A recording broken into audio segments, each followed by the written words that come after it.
అయ్యో hello good evening అందరికీ. First of all thank you so much నన్ను invite చేసినందుకు ఈవెంట్కి. అండ్ ఈ సినిమా ఆల్రెడీ చూసిన చాలా తక్కువ మందిలో నేను ఒకదాన్ని. థ్యాంక్ యూ సో మచ్ నాకు ప్రివ్యూ వేసినందుకు of the film. Sashi garu మీరందరూ బిచ్చగాడు బిచ్చగాడు అంటున్నారు.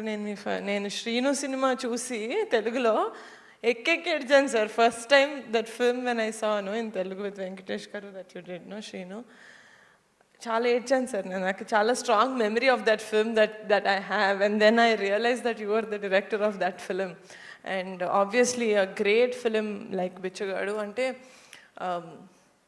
అందరూ మూవీ కన్సీవ్ చేసేటప్పుడు ఓకే ఆడియన్స్కి ఎంత నచ్చుతుంది, దీంట్లో కమర్షియల్ వయబిలిటీ ఎంత ఉంది, మనం ఎంత పుష్ చేయాలి అని ఆలోచిస్తారు. కానీ చాలా తక్కువ ఫిలిమ్స్లో ఆ హార్ట్ పెట్టి చేస్తారు. ఒకళ్ళు ఇద్దరు కాదు, టీం అంతా. అది బిచ్చగాడిలో కనిపించింది నాకు. మళ్ళీ అది 100 దేవుళ్ళు సినిమాలో కనిపించింది. అందరూ మనసు పెట్టి వాళ్ళ 100% ఇచ్చారనిపించింది. అండ్ ఇలాంటి మూవీసు ఇందాక ఎవరో చెప్పినట్టు ప్రతి చోట ఉంటుంది, కానీ మనం వాటిని అంత కాన్సన్ట్రేట్ చేసి చూడం.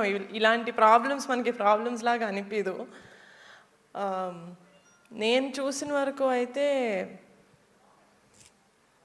అమ్మాయిలు పెళ్ళైన తర్వాత ఆర్ రాదర్ తల్లి అయిన తర్వాత కంప్లీట్గా అమ్మ అయిపోతారు. వాళ్ళలో అమ్మాయి కూడా ఉందని మర్చిపోతారు.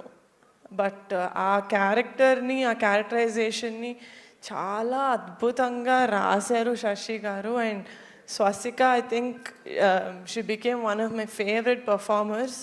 నేను ఆవిడ్ని ఇది వరకు కూడా చాలా తమిళ మూవీస్లో చూశాను, బట్ ఈ మూవీలో ఆమె పర్ఫామ్ చేసింది ఇట్ వాస్ సో గుడ్. అంటే there are many reasons for people to watch Vandadevullu sir. Definitely your direction and what Swasika got on to the screen. అమాయకత్వం స్ట్రాంగ్గా ఉంటుంది, ఇన్నోసెంట్గా ఉంటుంది. అమ్మలాగే అమ్మలు అన్ని పనులు చేస్తారు, బట్ దెన్ వాళ్ళలో ఇన్నోసెన్స్ ఉంటుంది. అది చాలా బాగా తీసుకొచ్చారు ఆవిడ స్క్రీన్ మీదకి. So she's one of the greatest assets for the movie. And both Ajay and Shakti చాలా చాలా క్యూట్గా చాలా ఇంటెన్స్గా పర్ఫామ్ చేశారు. I think that great performers. And ఈ మూవీకి చాలా వాల్యూ యాడ్ చేశారు. And also Kavya, I've seen you in with love. తక్కువసేపు ఉన్నా కూడా I think the impact you bring to the screen, you have very pretty eyes. So I think you've done a great job in this film and also in your previous film.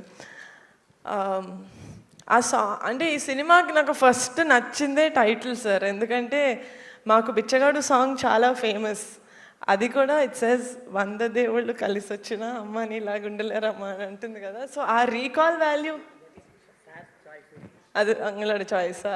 Super sir, நீங்கள் smart sir, అది எனக்கு தெரியும். So అంటే ఆ recall value, ఎందుకంటే ఇక్కడ మా తెలుగు స్టేట్స్లో Bichagadu is a very very big hit. So మళ్ళీ మీ కాంబినేషన్లో వస్తుంది ఒక మూవీ అంటే ఆ రీకాల్ వాల్యూ మీరు ప్రతి లెవెల్లో తీసుకురావడం అనేది as a producer I think it's a great move. And also నేను విజయాంటిని గారి సినిమాలు చాలా చూశాను. ఆబ్వియస్లీ అందరూ అంటారు ఆయన ఫిలింలో చాలా కంటెంట్ ఉంటుంది. He's a great music composer, he's a great editor, he's a great producer, and even better actor. But there is one thing that he is greater than all of this, is that he is a great human being. అంటే అంటే ఆయన movies చూస్తారు, okay కొంతమంది మనం actors ఉంటారు, లేకపోతే మనం చాలా అభిమానించే వాళ్ళు ఉంటారు. ఒకసారి వాళ్ళని కలవగానే ఎందుకు కలిసామరా అనిపిస్తుంది. ఎందుకంటే వాళ్ళ మీద మనం బిల్డ్ చేసుకున్న కోట ఇమాజినేషన్, వాళ్ళు ఇలా ఉంటారేమో అనుకున్నది కొన్నిసార్లు కూలిపోతుంటుంది వాళ్ళని కలిసాక. కానీ విజయ్ ఆంటనీ గారిని కలిసిన తర్వాత నాకు అది రెట్టింపు అయింది, the respect that I have on him as a human. So ఇలాంటి వాళ్ళకి ఎప్పుడు మంచి జరుగుతుంది sir. You have a heart of gold. మీరు చేసిన ప్రతి సినిమా ఎంత ప్యాషన్ తోటి చేస్తారు, ఎంత థాట్ తోటి చేస్తారు, 100% పుష్ చేస్తూ వెళ్తారు. తమిళ్లో ఎంత పుష్ చేస్తారో తెలుగులో కూడా అంతే పుష్ చేస్తారు. So I think as a producer, as a film maker, I feel very proud when I see someone else అంత కష్టపడుతున్నప్పుడు. సో సినిమా చూసినప్పుడు నాకు డెఫినెట్గా కథ, నేను ఇక్కడ నుంచొని మాట్లాడతాను, నేను వీళ్ళని చూస్తూ మాట్లాడాలి నాకు. Sir when I was watching the film, నార్మల్గా సినిమాల్లో మనుషులకి క్యారెక్టర్స్ ఉంటాయి, అమ్మ నాన్న కొడుకు తమ్ముడు అక్క చెల్లి ఆల్ ఆఫ్ దట్. ఈ సినిమాలో ఫ్యాన్ నుంచి టీ కప్ వరకు అన్నిటికీ క్యారెక్టర్ ఉంది sir. It was so beautifully written. And అదేదో పెట్టాలి కదా అని చెప్పి ఏదో சும்மா ஏதோ வைக்கணும்னு அந்த மாதிரி you did not put it. It was so thoughtful and even in the ending, oh, so beautiful. Every round off of each character. నార్మల్గా అనుకుంటున్నారు ఇప్పుడు మీరు టీజర్ ట్రైలర్ చూసి ఎమోషన్స్ చాలా హెవీగా ఉన్నాయని, నేను సీట్లో నుంచి లెగిసి కూడా నవ్విన సీన్స్ ఉన్నాయి ఈ సినిమాలో.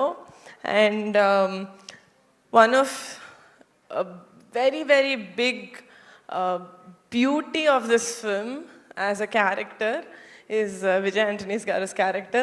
మనం ఈ జనరేషన్లో అబ్బాయిల్ని చూసి oh he's a green flag అంటాం కదా, హీస్ అ గ్రీన్ ఫారెస్ట్. ఈ సినిమాలో ఈయన క్యారెక్టర్ చూసి ఇలా కూడా ఉంటారా అబ్బాయిలు, ఇలా కూడా ఉంటారా మెన్ అని అనిపిస్తుంది. Such a beautiful character. And Sashi garu, like you said, as an audience, by the end of that film I was very happy. Naduvalo konjam you made me tension in the middle, but by the end of the film చాలా first word cinema అయిపోయిన తర్వాత నాకు కలిగిన first word ఏంటంటే చాలా హోల్సమ్గా ఉండింది. అంటే గుండె నిండిన హ్యాపీనెస్ ఉంటుంది కదా, it felt like that. So it's a film that is very very థాట్ఫుల్గా చేసిన సినిమా. అలా అని చాలా కమర్షియల్ ఆస్పెక్ట్స్ ఉన్నాయి. ఇప్పుడు వాళ్ళకి అర్థమయ్యే కాన్సెప్ట్, మనం ఎప్పటి నుంచో చూస్తున్న ఒక ప్రాబ్లం, మనం అది ఒక ప్రాబ్లంలా కూడా అనుకోమేమో, కానీ ఈ సినిమా చూసిన తర్వాత everyone who has a mom should watch Vandadevullu. Thank you so much. I hope June 19th అందరూ థియేటర్స్కి వెళ్తారు, ఈ సినిమా చూస్తారు, అండ్ బిచ్చగాడు కన్నా పెద్ద హిట్ చేస్తారని కోరుకుంటున్నాను. Thank you so much. Thank you Niharika గారు, థ్యాంక్ యూ సో మచ్. మీకు ఈ సినిమా ఎంత బాగా నచ్చింది అనేది మాకు అర్థమవుతుంది అనమాట. సినిమా త్రినాథ్ గారు మీరు సినిమా చూడలేదు కదా, అయితే June 19th మీరు నాతో పాటు చూద్దరు, బట్ నిహారిక గారు చూశారు కాబట్టి అది తెలుస్తుంది మీకు ఎంత బాగా నచ్చింది ఈ సినిమా అని చెప్పి. సో వెయిట్ చేస్తున్నాను నేను కూడా June 19th ఈ సినిమా చూడడానికి.